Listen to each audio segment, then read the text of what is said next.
ये सबसे बड़ा हमला है और इसमें बहुत सारे उनकी जो न्यूक्लियर फैसिलिटीज़ हैं, मिसाइल फैसिलिटीज़ हैं, उनके जो सीनियर कमांडर्स हैं आर्मी के, उनको सबको उन्होंने ध्वस्त कर दिया है, नेस्तनाबूद कर दिया है। हम इसमें इन्वॉल्व नहीं है, राष्ट्रपति ट्रंप ने भी ये कहा है, परंतु ये उनकी शह पर ही काम किया गया है। दोनों में साठगांठ है, इजरायल और अमेरिका में चेतावनी दी है जो वो जल्दी के जल्दी इस न्यूक्लियर डील पर दस्तखत कर दे, हस्ताक्षर कर दे, नहीं तो उसका हाल और भी ज्यादा खराब होने वाला है। बहुत ही चिंताजनक बात है क्योंकि इजरायल ने पहले भी जो वहां पर पश्चिम एशिया में जो किसी भी देश ने अगर प्रयास किया है न्यूक्लियर वेपन्स को या न्यूक्लियर एनरिचमेंट को करने का, तो उन्होंने उसके विरुद्ध ये अटैक्स किए हैं, हमला किया है। इराक के विरुद्ध किया था, सीरिया के विरुद्ध किया, परंतु ये जो अभी कल और आज किया है ईरान के विरुद्ध, ये सबसे बड़ा हमला है और इसमें बहुत सारे उनकी जो न्यूक्लियर फैसिलिटीज़ हैं, मिसाइल फैसिलिटीज़ हैं, उनके जो सीनियर कमांडर्स हैं आर्मी के, उनको सबको उन्होंने ध्वस्त कर दिया है, नेस्तनाबूद कर दिया है। तो बहुत चिंता का विषय है जो अगर ये जो युद्ध है ये बढ़ता है और भी देश इसमें इन्वॉल्व होते हैं तो पूरे विश्व के लिए ये बहुत चिंता का विषय होगा। अभी पहले रूस और यूक्रेन का युद्ध पहले भी चल रहा है और इजरायल में हमास का युद्ध गाजा में पहले ही चल रहा है। तो ये अगर होगा तो इसका पूरी विश्व की शांति पर और अर्थव्यवस्था पर बहुत ही बुरा असर पड़ेगा।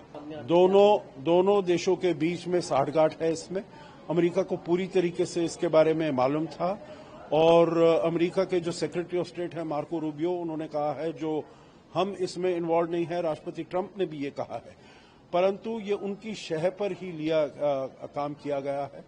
दोनों में साठगांठ है, इजरायल और अमेरिका में, और इसीलिए अमेरिका ने ये धमकी दी है। उसने ये भी कहा है जो पहले हमने मोहलत दी थी ईरान को 60 दिनों की, जो वो हमारे साथ जो बातचीत कर रहा है न्यूक्लियर डील के बारे में, उसके बारे में पूरी उस जहां पर हस्ताक्षर करने हैं पूरे उसके बारे में सहयोग करे, परंतु उसने नहीं किया और कल 61वां दिन था तो इसीलिए इजरायल ने वहां पर हमला किया है। अभी भी चेतावनी दी है जो वो जल्दी के जल्दी इस न्यूक्लियर डील पर दस्तखत कर दे, हस्ताक्षर कर दे, नहीं तो उसका हाल और भी ज्यादा खराब होने वाला है। प्रधानमंत्री ने इजरायल के प्रधानमंत्री नेतन्याहू से बात की। वहां के जो इजरायली प्रधानमंत्री हैं उन्होंने टेलीफोन पर प्रधानमंत्री मोदी को वहां की सबकी सूचना की, वहां के हालात की उन्होंने पूरी जानकारी दी। तो ये बिल्कुल दर्शाता है जो इजरायल और भारत बहुत ही सामरिक मित्र हैं, सहयोगी हैं, पार्टनर हैं, और भारत ने यही मशवरा दिया है जो बातचीत से इस मुद्दे को हल किया जाए, क्योंकि अगर ये मुद्दा और आगे बढ़ता है तो ये भारत के लिए बहुत चिंता का विषय होगा, क्योंकि वहां हमारे करीब उस क्षेत्र में, पश्चिम एशिया के क्षेत्र में हमारे करीब 90 लाख लोग हैं। हमारा जो एनर्जी है वहां से बहुत 50% से ऊपर मात्रा में हमारे पास एनर्जी आता है और हमारे जो रेमिटेंसेज हैं वहां से वो भी बहुत आते हैं।